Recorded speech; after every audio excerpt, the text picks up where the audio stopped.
Hey everyone, thanks for joining. For everybody that's here, it's Christopher. I just got on, so we're going to wait for our guest and we're going to start our stories live. And I'm going to see if I can invite her now.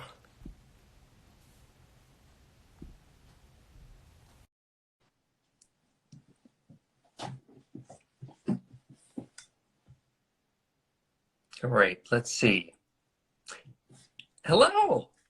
Hi, Christopher. Hey, how are you? I'm good. I'm just figuring out, how do you do this? Do I have to just hold it up in the air with my hand? You do, or prop it on something. Try propping it on something. I'm doing It's nice to see your handsome face. It's so good to see you. Yay. Is this, do I need to behave myself? Language? Oh, no, you can be you. You know, Yay. it's funny you said that because I was watching a video of yours recently. It was an older one. It was an interview that you did. And it was super colorful. And I was like, I wonder if she will do that today on Instagram. Like, is that's just your comedy? That's who you are, right? Yeah, I pretty much am outspoken in life and in my art. Right. Oh, yeah. That's pretty much just me. And some people find it incredibly offensive. I remember reading some article that said that people who swear are actually more intelligent. And I thought, yes, that's true. I'm just going to go with that. That's me. That's me. Are you in a good position? Do you have that phone anchored, or you just gonna hold it? Hang on. I'm in my apartment and it's hot in here, so I'm going to turn on the air conditioner. Okay. The reason that I realized I asked was not because of my language, but because I have this photograph of me I really love, and you can see my scar on my left hip from when I had left hip replacement surgery in 20. And I realized, oh, that might be in the background. Oops. No, that's perfectly fine. It is just an ass cheek. I think ass cheeks are allowed on Instagram. And Instagram, right? Yeah, they're kind of all over, actually. But you know what is not allowed are female nipples. I know. Male nipples are fine. It's kind of true everywhere on social, which is ridiculous, really. I'm not sure why male nipples exist, but that's a whole other story. That's another show. But male nipples are fine. Yeah. But female nipples are not fine, and I found this out because I did a topless photo shoot after going through a lot of cancer surgeries and complications, and my left breast had become scarred and asymmetrical with newly regrown tissue. And I made a conscious decision, not because then, you know, people swoop to, you know, get whatever it's called, reconstruction surgery, you know, to make it look good and right and perfect. And I decided not to. I thought, what if I just decided that this is the new feminine and beautiful and sexy for me, and just leave it alone? So I did a photo shoot, and there's one particular photo that I just really loved, and I had this look on my face like, I think this is still beautiful. It's just a different version of beautiful. And I posted on Facebook. It was topless, but clearly I had, you know, some sort of disastrous thing take place, you know, and it doesn't take much to realize it's probably cancer related. And I got so many incredible responses to it from people because I just want people to embrace their asymmetries and flaws and scars as just part of who they are, and just, you know, that just comes from within. You can decide what's beautiful, right? Absolutely. You can emanate that. And somebody reported it as pornography and took it down. Yeah. And suspended my account. I was in trouble. And I thought, pornography? Really? And then I found out that if I had just covered my nipples with my fingertips, or put Band-Aids over them, or even blurred them out, that I could have the most gigantic breasts. I could have like size 50 triple Ds. But if I covered up the tiny little nipple in the middle, it's totally fine. So it's not the breast that's disgusting, right? It's a little circle inside. Yeah, but just for women. Oh God, what? Only for women. Only for women. For men, it's not disgusting, but for women, that's disgusting, and we must hide that. Yeah. It just seems so odd. Yeah. I'm like, free the nipples. There's a whole campaign for that. Hey, but before we get too deep, I actually want to set this up for everybody that's joining us now and will join us in the future. Sorry, could have jumped right in. Right, like let's talk the story. So for everybody joining in, this is Our Stories Live. It's a new show that we're doing where I interview folks that are celebrating who they are by being themselves, kind of celebrating what makes them different. And what I really like about this series is it's live, so there's no editing. It's just kind of raw, and we can just be in the moment.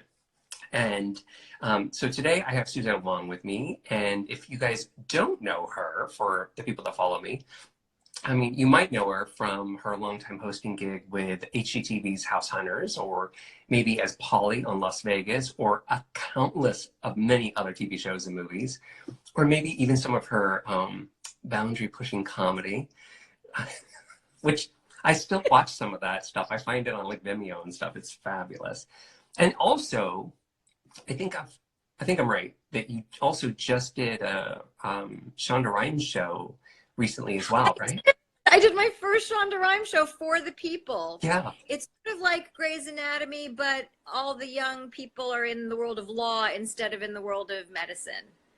And I played U.S. Attorney General for the state of Wyoming. It was fun. I did a press conference. I was in a scene inside the television set. Yeah. Doing a press conference. That was fun. So, I mean, because I remember you posting on Facebook that you were so excited because it was a Shonda Rhimes show. It's really just about being part of her universe, right? Getting in there. And yes. Yeah. Amazing. Because I've been watching her shows, especially Scandal. I remember I didn't catch on to Scandal at the beginning. Yeah. I was probably in a hotel room somewhere flipping channels, and I started to watch right in the middle of an episode of Scandal, and I thought, what is this? This is amazing. Absolutely sucks you in. Yeah, it became like crack cocaine for me, yeah. So the last time that we really caught up was, because I was flashing back to when I had that. When did we do that? That was, oh, I remember now. It was in 2017, because remember the first time I was supposed to come to LA was when we were having all the big fires in my area. And I had to cancel, and then I think it came like the week after, so it was like fall 2017, I think. But I want to set the stage. And we had in my car. That's what I want to tell people. I remember. That's right. Yeah. So we were in your pimped out yellow Prius, which was amazing, hilarious to me. We were in the parking lot, and we talked, so for everybody so we had this interview where we talked through the career, we talked about stories and about helping other people. We kind of got deep into those moments, but we also really talked about your cancer story up to that point. And so we really we got into that. Which at that point, I was cancer free for 6 years, and felt like, and I was in the process of writing my book about the whole journey, thinking that, I had been through everything I was going to go through. I had learned a bunch of lessons and made lifestyle changes, and was going to put it out into the universe. Wait, before we go on, I'm so new at this. Yeah. There's a lot of things, people are typing things and I'm not reading them, and they're just, am I supposed to be multitasking and talking to you and looking at you and reading all of these things too? You can do whatever you'd like. My advice is, I wouldn't multitask too much, because we might scroll through some of those comments for sure and see stuff. But okay, can you do that so I don't have to do that? Yeah. I just feel like I'm being rude. Oh. I'm not sure if people are talking to me or saying something to me or asking me something, and only one of them appears on the screen and then it goes away. Right, because there's so it keeps feeding. Oh, so by the way, if there's anybody who I know who's on, who said hi to me, hi. Right. Hi. We'll just say the hi first. I'm not really good at this, but hi. Yeah, so that's where we were in 2017. And you know what's so funny is we're both doing this. Oh, it's like we're mirroring each other. That is funny. We're just when you're in sync with someone, mirror each other. We're both going like that. That's so funny. Anyway. And now I'm conscious of it. So. Yeah, so. Yeah. Yeah, so So take us now. Take us it's to like, such a long story. We have what, 20 minutes for this interview? yeah. Okay. So there's no possible way I can go over a story that begins in 2006 and catch you up until now. But if people want to, they can go to my GoFundMe page where I've written a lot of pieces of my story, and I'm still fundraising because I have a new stage 4 cancer diagnosis as of October of last year. So if you go to GoFundMe.com and you type in my name, Suzanne Whang, then you can find it and you can read about it. I also have a bunch of storytelling things and stand-up and songs and sermons and speeches that I've given about it that, you know, I can send people if they're interested in the backstory. But basically the gist of it is that in 2006, I was first diagnosed with breast cancer. I got a lumpectomy. 2008, another tumor formed. I chose not to get surgery. I did all these holistic things. None of those things worked. I ended up getting another lumpectomy and thought I was fine again, made lifestyle changes, did holistic things. In 2011, my then boyfriend's mother hugged me really hard and broke my T10 vertebra of my spine. And the only reason she was able to do that is because it was compromised, because the cancer had spread all over my body, including my bones. So in 2011, I was diagnosed with stage 4 breast cancer and given 6 months to live. And that's when I then got surgery on my back. It had spread to my left hip. I got left hip replacement surgery. I got radiation on both, which I was avoiding radiation and surgery. And I got an oral form of chemo called Xeloda. And then I was given a clean bill of health, right? And then in October of last year, I was driving home from my best friend Vanessa's birthday party, and I felt chest pains and shortness of breath and tingling in my left arm. And I thought I was having a heart attack. Because weren't you taught that chest pains, shortness of breath, and tingling in your left arm means you're having a heart attack? So I thought I was having a heart attack. So my boyfriend drove me to the emergency room. They did all the EKGs and blood tests and found out that it wasn't a heart attack, but then did a CAT scan of my chest because of my history with breast cancer and found it everywhere. And for the first time in my journey with cancer, at that moment, I just was like, you know what? Fuck this. I'm not interested. I'm done. I've been through so much grueling stuff and learned lessons and stayed open and have been honest and brave and optimistic and funny and used humor and shared my story and, you know, helped other people find hope and alternatives and all these things, right? And I just thought, now I'm done. I'm not interested. I'm done. And if it weren't for Jeff, my boyfriend, I think I would have taken my own life that night. But he was there and he was not interested in me doing that. I went to sleep. And the next morning I woke up and I remembered this video that my friend Matthew had told me about maybe a couple of years prior, because he was dealing with throat cancer. And he had said to me, you know, a while back, have you seen that video, The Truth About Cancer? And I said, no, but I wasn't interested because, Christopher, I've watched so many documentaries and read so many books and articles and listened to seminars about so many different things to do with cancer. And I just thought, no, but I'm glad that whatever it was, you know, helped you. For some reason, the next morning when I woke up, it was something said, watch that video. So I watched it with Jeff. And it was infuriating and fascinating. It's a 9-part docuseries. You can watch it on YouTube. I just watched the first episode 1, which is 2 hours. And it got me mad, but sometimes anger can be good for me if it gets me fired up towards action. Sure. So it spurred me into action, and it's fascinating. And it took me on a whole journey to research different clinics in the world, because I don't know whether you know, but a lot of things that are actually helpful to people with cancer have been made illegal in this country, so that Western medicine and big pharma can have a monopoly on the industry, because unfortunately it's an industry. So I found a clinic in Mexico, 3 hours south of where I live, that had more of the revolutionary, non-toxic, holistic treatments that I wanted to try than any other place that I found. So it was really expensive. You know, one of the reasons people do the traditional Western medicine is because it's the only thing that's covered by their insurance. Sure. Yeah. Right. And So, it's you know, expensive to be sick at all. It's really expensive. All of it's expensive.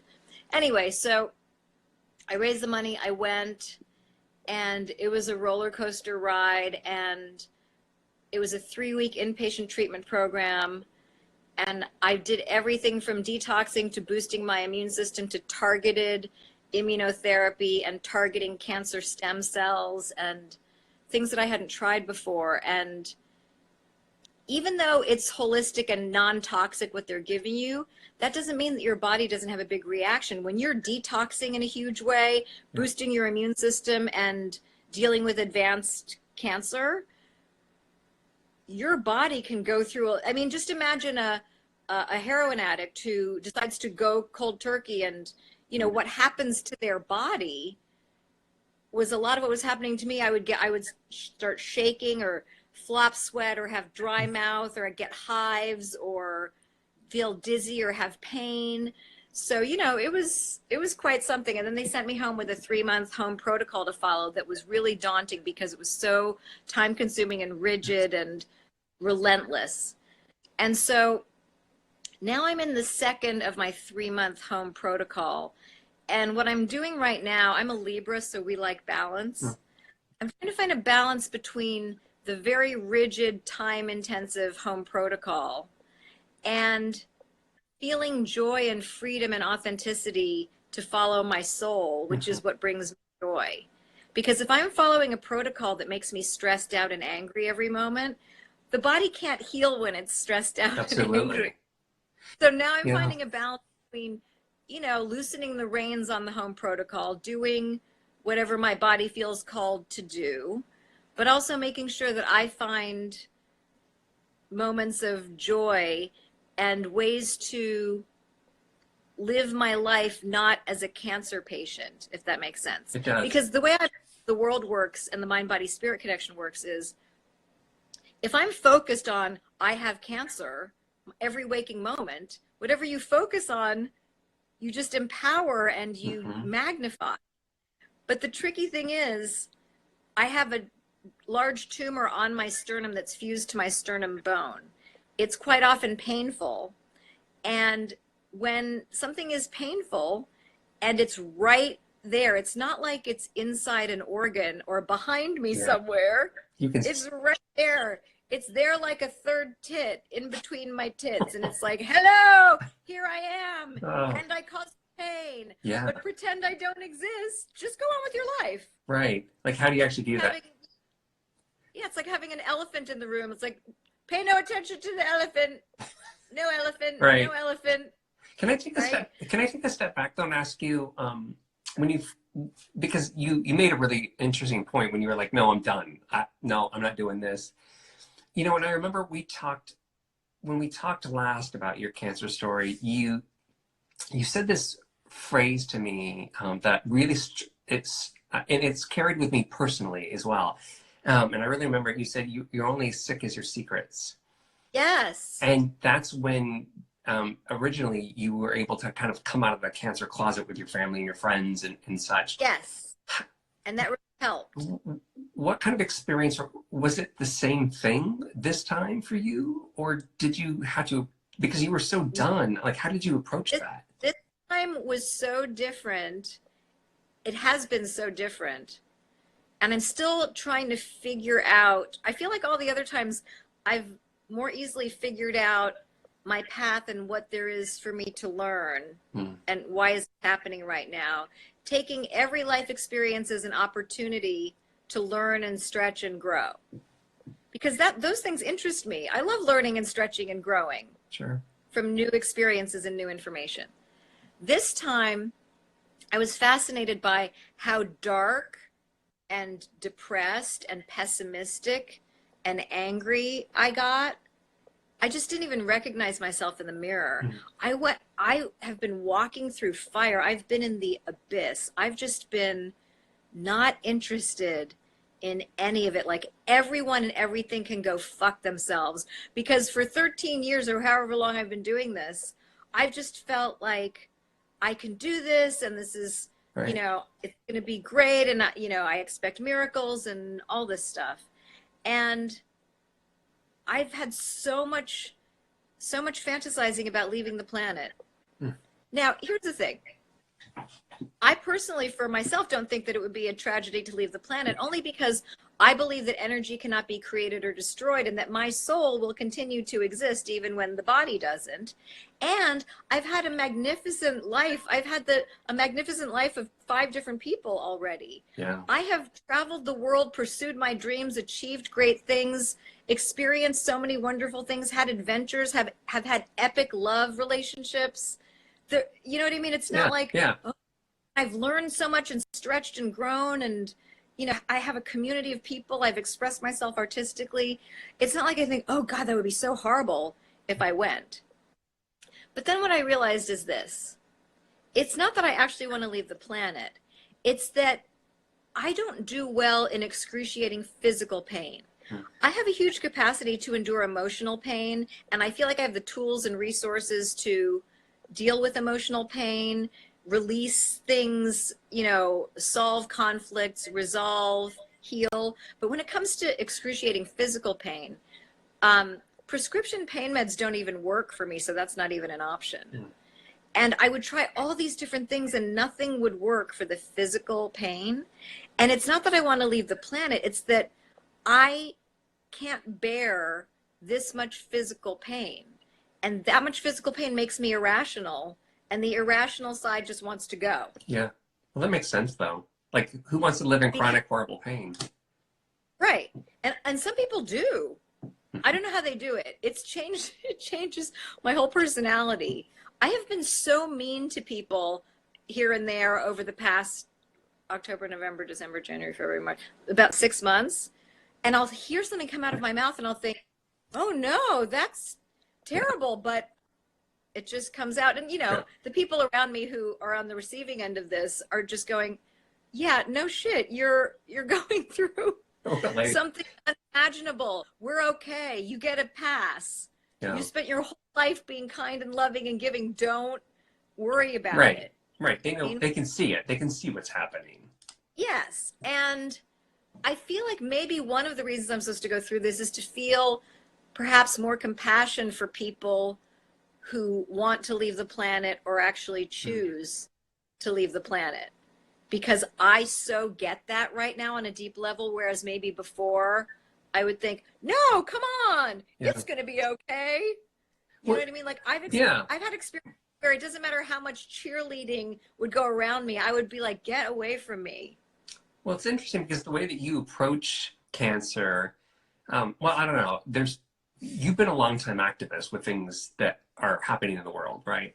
So the way that I see you also participating in your own cancer story is somewhat of like an activist, but you do it with the comedy and being outspoken and by sharing as much in whatever you can. Do you see yourself like that? That's kind of like your activist mind, just putting it out there, facing it. Yes, I do. I think that it's still all there, and maybe it's time for me to actually put some of this writing out there, even if the book isn't finished, and just put certain chapters out there, because there's so many things that still, make me furious about the world of cancer. Including, all the ribbons and the bullshit and the fundraising and all the money that doesn't go to where people think it goes, or cancer charities. There's so much mythology and fraud and corruption going on in the whole world of it. And I'm so sick of, being shamed into, Suzanne, October is Breast Cancer Awareness Month. post this pink ribbon if you care. And I'm thinking, no, because I care, I actually investigate anybody that any cause or any place that I might donate to, because a lot of them are full of shit and have no desire to find a cure for cancer and put very little of the money into something like that. So that gets my goat. Another thing is that people love to say, are you fighting the good fight? Make sure you fight, and you're battling and you're struggling and you're fighting, right, Suzanne? And I said this at my recent fundraiser. I said, you know what, that might work for some people, but people just love to automatically push that onto people who have cancer. You're a fighter, you're a warrior, you're a fighter, fight it and battle it. And are you battling? And how's the struggle going today? And that doesn't work for me because for many reasons. And we might have talked about this last time, where Einstein said a problem cannot be solved from the energy level or consciousness that created the problem, right? Mother Teresa said she would never attend an anti-war rally, but would happily attend a pro-peace rally. They're not the same thing, right? Martin Luther King Jr. said darkness cannot drive out darkness, only light can do that. Hate cannot drive out hate, only love can do that. And my favorite, George Carlin, said fighting for peace is like fucking for virginity. Right? Right. And so fighting for health, it just doesn't, the energy doesn't match up. So instead of fighting, because if you enter a fight, a battle, right, you could lose. So why would I want to enter something that I could lose? Whereas I think of it more like if it was a tug of war, I'm dropping the rope, I'm not playing. I'm walking away, I'm dropping the rope, I'm releasing, I'm letting go, and I'm walking away from that towards health. It's more like releasing, letting go, and reclaiming health over here and walking away from this. Lovingly detaching is different from fighting. Well, it's interesting because I visualize, so I wasn't able to make it to your benefit, but I have watched a lot of it on YouTube. And especially you have that one specific video also where you sing at the end. And that I just visualized that because I was like, yeah, you're lovingly putting this other energy out there. You know, I will survive. Yeah. So what I did at my last fundraiser, which I actually got very excited about, and it felt like the former Suzanne, who uses humor, is there's this big tumor right here on my sternum, and I would normally be wearing something to cover it up.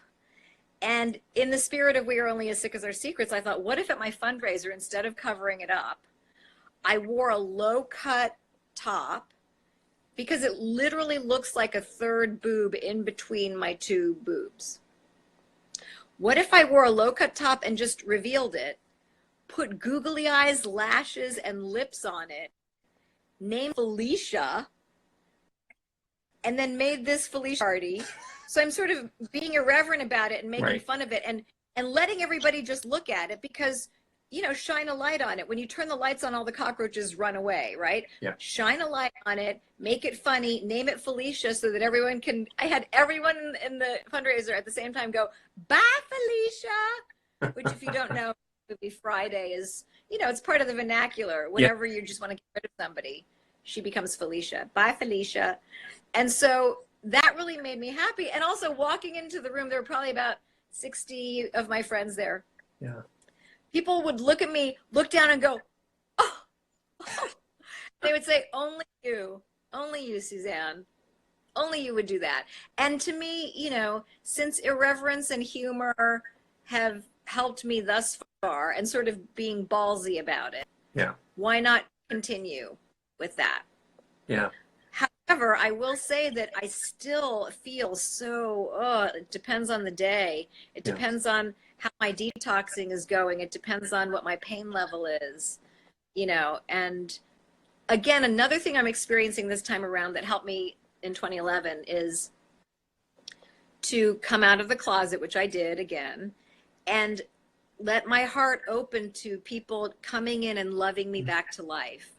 I have the most incredible community of family members, friends, artists, just people who I consider family in Los Angeles, who come over on a regular basis either bringing me groceries or bringing something funny for me to watch or listen to, or helping me do errands or organize piles of things or go through paperwork or give me rides to appointments. I mean, it's just been incredible because it's another moment where I feel like I've been brought to my knees.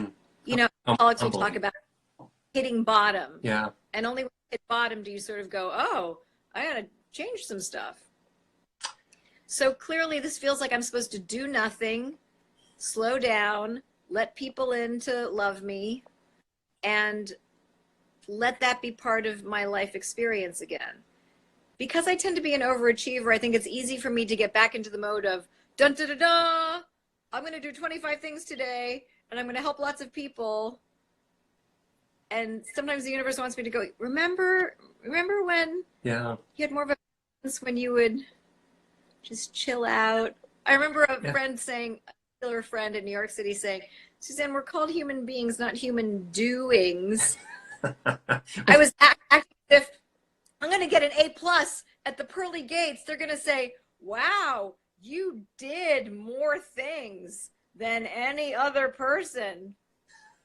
But I was exhausted and resentful and crazy. Well, it's interesting that you talk about that too, because like, if you were to look at like even your, your IMDb, and then I also know that you teach, and I know that there's so many different things that you do, and because you're not just a performer, I mean, you're an actor, comedian, a writer, a host, speaker. As I love, by the way, I teach artists of all types, and I feel like one of the reasons I was put on the planet is to encourage creative expression in other people of any form, whether they're actors or writers or comedians or speakers or singers or dancers, whatever it is. And I've still been doing that, sometimes out of my house, sometimes out of a theater. But even with what I'm going through, it's just part of what makes me glad to be on the planet. So I've still been doing that. I was going to ask if you stopped 100% or if you were doing something, because I think doing some of that stuff, especially, it's nurturing for you, I would imagine. Yes. Right? Like giving back to them helps you.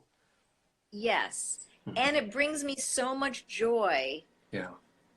Feel like I'm doing one of the things I was put on the planet to do. It brings me so much joy. And here's one of the things I'm realizing.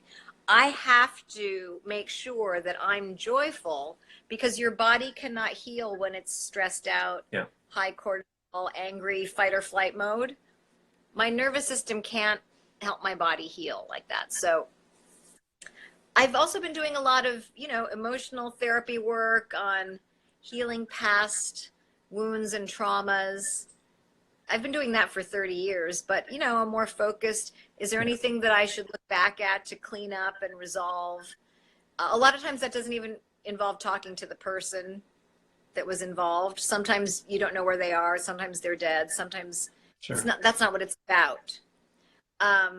Because note that I supposedly have tumors all over, but the largest one is directly over my heart. So I'm going backwards and thinking of things that I feel like have broken my heart in the past, and doing my best to work on, releasing that and healing and forgiving whoever I need to forgive, including myself, and moving forward. And not getting so attached to the story of the heartbreak. Some of us can get really attached to, our identities can get attached to stories about ourselves from the past, which can, depending on what the story is, can be empowering or disempowering. Yeah, that definition. Make sure that I just want to make sure that the stories that are part of my identity are empowering to me. And if there's anything that needs to be cleaned up, which obviously there is, one of the things about having a big life where you put yourself out there and you have lots of friends, you're involved in lots of projects, and you travel a lot, and you have lots of relationships, is that when you put yourself out there, you're going to open yourself up to heartbreak. If you invest in anything, the only way to save yourself from heartbreak is to totally shut yourself off. Right, but which right, you miss out. You miss out on learning, on living. I've never wanted to do that. Yeah. So because I've lived a big life, there's been some big heartbreaking things that I've experienced. Yeah. So yeah. What I think is really interesting, and why, I mean, there's multiple reasons I wanted to catch up again, but you know, when we first met, and obviously I told you all this stuff, like I had been following your career for such a long time. And then we chatted, and I was like, gosh, you had this depth to you and this knowledge of the way that you looked at life and even treatment and just different things. And I thought it was so important that there's so many people that are going through an illness or a trauma or something, and they don't look at the way that you're seeing stuff. And I think the way that you're approaching this was important for people to hear and to share.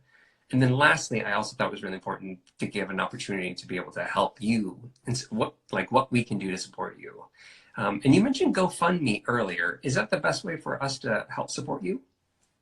Yeah, GoFundMe. And if you don't want to use GoFundMe for whatever reason, and you have PayPal,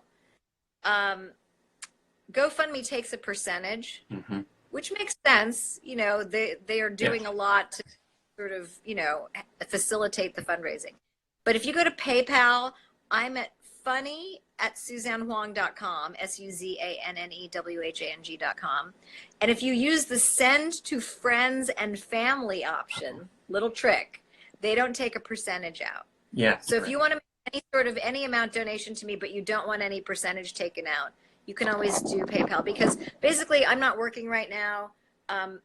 Everything that I'm doing, even if it's just 3 organic meals that I cook from scratch per day, just going to the grocery store and buying the healthiest food, unfortunately, it should be the least expensive. It's not. Get the stuff that they don't do anything to. Right? Oh, it's the most expensive, right? Totally. But yeah, just my ongoing supplements and treatments, and, you know, to keep up this healthy lifestyle until I can work again. That would just be so helpful. Also, another thing that people are so well-intentioned, and I understand that, but I will only speak for myself because maybe other people with cancer like this, but I do not want your unsolicited advice about what I should be doing, especially when you haven't even asked me what I've done. I've done about 750 different things over the last 13 years. So to just tell me, you know what you should do, Suzanne, is my least favorite beginning of a sentence. You know what you should do, Suzanne? And it's usually from people who've never had cancer, or they're not in any sort of healthcare practitioner career. Yeah. But they will tell you exactly what you better do. And here's another thing. Somebody else with my exact same type of cancer could do something that I could also do, and it wouldn't work for me. You know why? Because the mind, body, spirit connection is unique to everybody. And if I don't believe in that thing, or my spirit doesn't align with it, I can do it and it won't work for me. Similarly, I could tell other people what I've done that's helped me, and I could just share it. They could try it and it might not work for them. Yeah. You know what I mean? So Absolutely. So do your best. When anybody in your world has cancer or some sort of, you know, what they would consider a serious disease, instead of just telling them something or just taking it upon yourself to do something that you think is helpful, the best thing you could possibly do is to say to the person, I love you. I'm here for you. What is the best way I could be of service to you today or right now? Yeah. Tell me, what is it that I could say or do that would be of the most assistance to you? I know people who've just avoided me completely because they felt nervous and didn't know what to say or do. Instead of, just ask me. Yeah. I mean, it's so simple, but people don't tend to do it. They either avoid you or they just take it upon themselves to, you know, like, don't come over to my house and bring a book this thick about some cancer cures, because I'm not going to read that. I don't want to read that. Reading a big, thick book is not my favorite way to take in information right now anyway. Yeah. But the point is, you also didn't even ask if I already have that book. it's just, you know. Yeah, people think they're being helpful, but really it's trying to comfort themselves a little bit, really is what they're doing. Yes. And I appreciate I know that no one's intent is to piss me off. Although there was this one person on Facebook in 2011 who said, you wouldn't have cancer if you accepted Jesus Christ as your personal savior. And I thought, let me understand something. It is your belief then that no Christians have ever gotten cancer. This makes no sense to me. And it's so unfortunate because I believe that if Jesus were to come back to the planet, he would be very upset by some of the things that some people have said in his name.